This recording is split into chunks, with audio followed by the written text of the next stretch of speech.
Feature of Blade Runner: The Final Cut.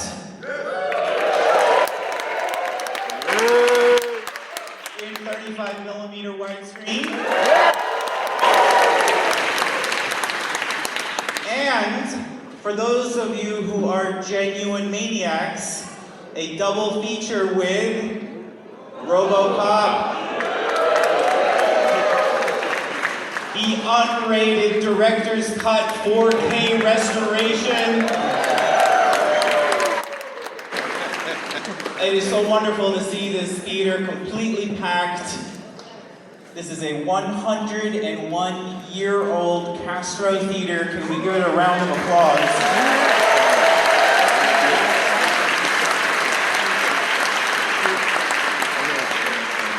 I see all of you up in the balcony there.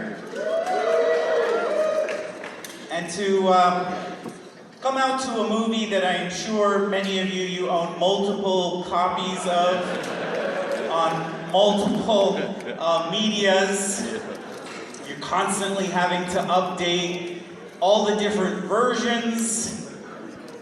Now some of you are here for perhaps the very first time, not just to watch Blade Runner, but also just being in the Castro Theater. So I'd like to welcome all of you who are here. This is a very special place to many, many people. I've been in this city for 25 years, and there are a ton of you who have been here for a lot longer, and I would like to pay tribute to all of you.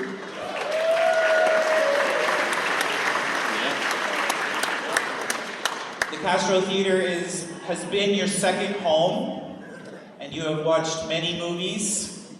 You have come to matinees, you've come to double features, you've come here on Sundays to watch the 4-hour version of not Days of Heaven, but Heaven's Gate. But you've seen Days of Heaven, and you've seen, in fact, Blade Runner here. Not only in 1982, but also we had the premiere here in 2007 of the Final Cut. And so we are having a nice full circle back to the 5th version. And some of you who have never seen this movie, I'm sure someone has dragged you here today. They have been telling you about all of the different details that you should be watching after you watch this version, and you kind of like the font in the first work print version, but you wish that they had kept that one scene with Rachel, and so thankfully you're here with the Final Cut because it's got everything. I know, not everything, they're whispering right now. But this is the kind of movie that you do need to watch over and over and over. When it was released originally in 1982, it was panned, it was hated, it was style over substance. And I really want to stress this because this is something that Movies for Maniacs, formerly known as Midnights for Maniacs, when people used to actually come out at midnight. The series is here to showcase films that perhaps were underrated, they were overlooked in their time, sometimes they were just dismissed outright. There's always new movies like this. 2023, this past year, we have a ton of movies that perhaps you've assumed are terrible because now you just look at Rotten Tomatoes. You listen to your friend, your movie friend. They tell you everything that's good. And then you're overlooking them, and a lot of times this could be devastating to an artist, that they are not getting their acknowledgement while they're alive. And I always like to connect this back to Alfred Hitchcock with his film Vertigo. Vertigo was hated upon its release in 1958. It was considered his worst film that he had ever made. And to know that then, he never re-released that movie. He had passed away, he never wanted to share that film again, and it was only after he had passed that people started to rediscover it. And now it is easily considered one of the greatest movies of all time. It's definitely one of the greatest San Francisco films of all time. And some of you have come out this past 2 years to see Vertigo here in the Castro, and I thank you for that. I thank all of you who have been supporting this series and the Castro Theater this past 2 years. It means a lot. It is helping keep this theater screening films. And as perhaps some of you noticed in the slideshow, I have to actually look at some notes. There are so many more movies that are added here at the end of this month.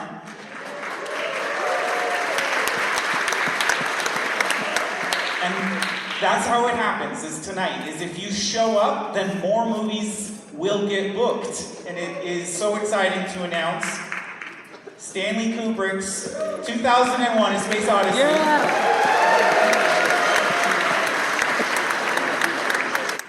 In 70 millimeter. Some of you are like, I don't know what that is. It's cool. This is going to be on Sunday, January 28th, and I really do think you need to buy advance tickets for this. As well as then All of Us Strangers, one of the year's greatest films in my opinion. This is playing on Friday the 26th, and then Jonathan Demi's Stop Making Sense here on Saturday the 27th. And any of you that went to this re-release, this is not just a concert film. This is looking at the full circle of life while you watch Stop Making Sense.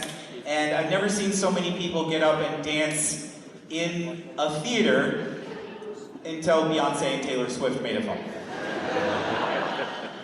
So I really hope that you continue to support coming out to the film screenings here in the Castro. And all I can say is that I cannot wait to continue programming films here at the Castro when it reopens in 2015.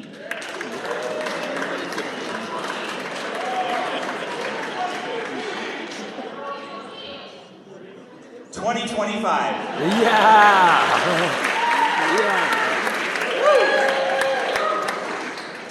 Now, let's get to business here. A lot of you, you're only here to watch Blade Runner because you hate Robocop. And you've been bitching about it all week. Why didn't I program Blade Runner with, and you got a list. It's one of the great debates in life.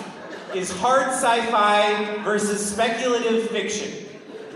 And for those of you who are science fiction fans, it is a way of life. And I just need you to know that I teach the history of science fiction at the Academy of Art. And I do feel like I understand your struggle. These movies, they mean a lot to us. They answer a lot of questions when the rest of the world doesn't seem to make sense. And so you return to science fiction for exactly what those two words mean. And I really want to emphasize this because we often forget that science and fiction are opposites. This isn't a science film. And so when something isn't realistic, that's okay. It's an intense argument that you will get into with people because a lot of science fiction films, they are quite prophetic and they become true. Now, the very first science fiction film ever made is A Trip to the Moon. George Méliès, A Trip to the Moon. That is technically a science film now. If you believe we went to the moon. And so this concept here, when we go back into not only a movie made in 1982, but also Robocop made in 1987, people really did laugh at these films. They rolled their eyes, right? Enhance. Enhance. Well, guess what? We can do that now. In Robocop, you will literally see an iPhone. And these were things that people laughed at how stupid they were, and yet, those of us that cared about the movie and rewatched it and took it probably more serious than we should have, we were right. So a couple of things about Blade Runner. The score, the musical score for this movie probably changed music for all time. So can we give a round of applause for that? Jealous? Yeah.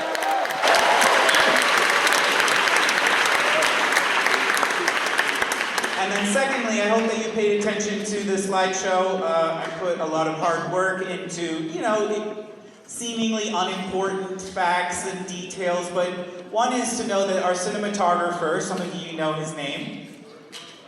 Hey, come on up. Come on up. Come on up. I've got a prize for you, right?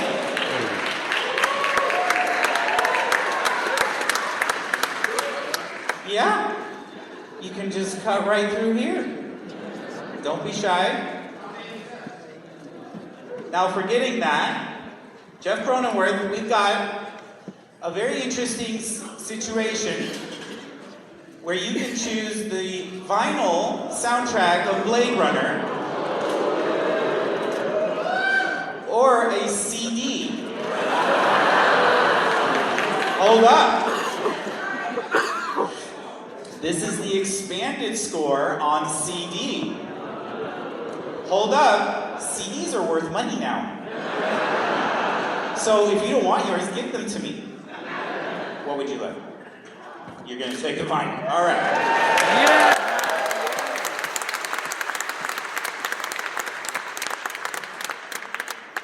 Now the music really does teleport you. I can't think of this film with a different soundtrack. There's something about this synthesizer that in the 80s people didn't think it was real music. You have to think about 1982. Tron came out in 1982. People didn't think that that was real art because it was made by computer-generated human skills. And we're walking into Blade Runner in a very interesting time because our character, Rick Deckard, played by Harrison Ford. Yeah. Come on, give him a round of applause.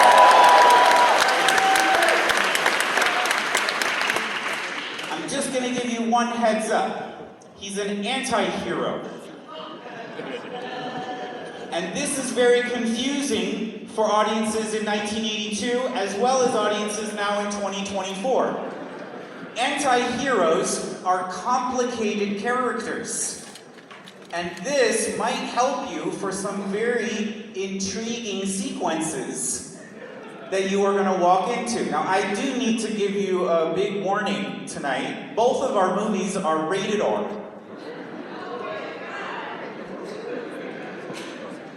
Now, on top of that, they were made in the 80s, and sometimes films in the 80s and the 90s, they really overwhelm people. Especially folks that didn't grow up in the 80s and the 90s. I teach at the Academy of Art. And it is a very serious thing because, trust me, you have some issues too that you probably have to ask your friends if the dog dies in the movie.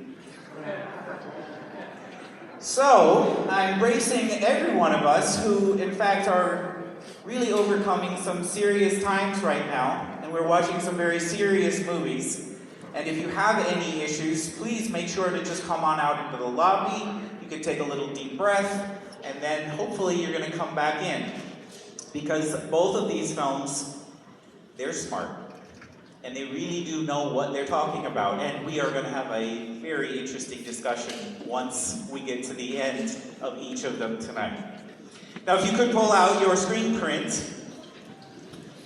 This was designed by Sophie Caldas.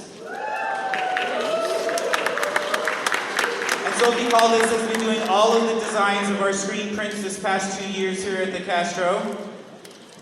From 2023 to 2024, as well as then when we reopen into 2025. And I really would like to thank Sophie Caldas. This is hand-drawn, which is very special nowadays. And if you look at this drawing long enough, you will know that Sophie is in this drawing. These are very, very hard times. And these characters, they really do connect to us when we pay attention. Now on the back, you've got a raffle ticket. And this raffle is something that I looked forward to as a kid. It helped me leave my house and not want to watch things on VHS. I wanted to see it in a theater with hopefully very respectful audiences that don't think we've come to hear your witty one-liners. You definitely have your couch for that, and I'm sure you're hella funny. But when you walk into a church like the Castro Theater that has ghosts in here from 101 years, I hope that you can be extremely respectful because this film is going to teleport us into another world.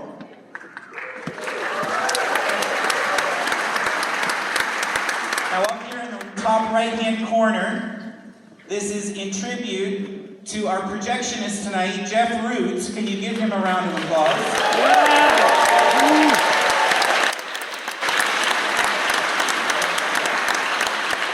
This is being projected on 35 millimeter. It is in widescreen, and that means up in the right-hand corner, some of you know about this, you'll see like a little flicker every 20 minutes or so. And what is that called? Great. And that cigarette burn is telling you that the projectionist is switching the film from one projector to the other. There are two projectors up there. And the print itself might have a little bit of scratches. I don't think very many on this. But this print has played all around the world. And I liken this to, you can look at a painting, you know, a picture of it in a book or online. But if you go to the museum and you see the actual painting, that's what we have tonight with our 35 millimeter print. So if you could, look at your number, because I have a very exciting giveaway. Yeah. This is a Blade Runner suitcase. Inside the suitcase are so many different exciting details. I don't want to show you what it is because you're going to be really, really jealous. But this is one of those things you grab in a fire if you love Blade Runner. And I'm giving you my copy of this. So I would love for number 269 to come on up and get your suitcase. Where are you?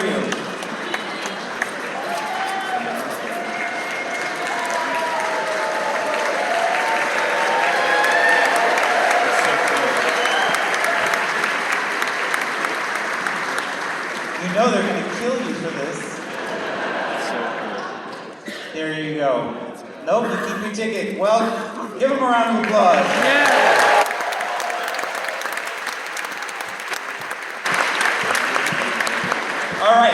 All right, so put your phones away. Turn off your watches. You don't want those things blinking. Pull out the things in your ears. I've decided to also add a couple of extras tonight. Before the film, there are just a handful of trailers to get you back into the era of the late 70s and the 80s. You know, all you have to do is just ask someone, you know, who kind of grew up during that time period, just say, what was it like watching movies like that? And then they'll just talk for like 4 hours. Yeah. And so hopefully these trailers will help you get into the mood, settle you in, and teleport us into Ridley Scott's Blade Runner. Thank you so much for coming out. My name's Jesse Hawthorne. Thanks.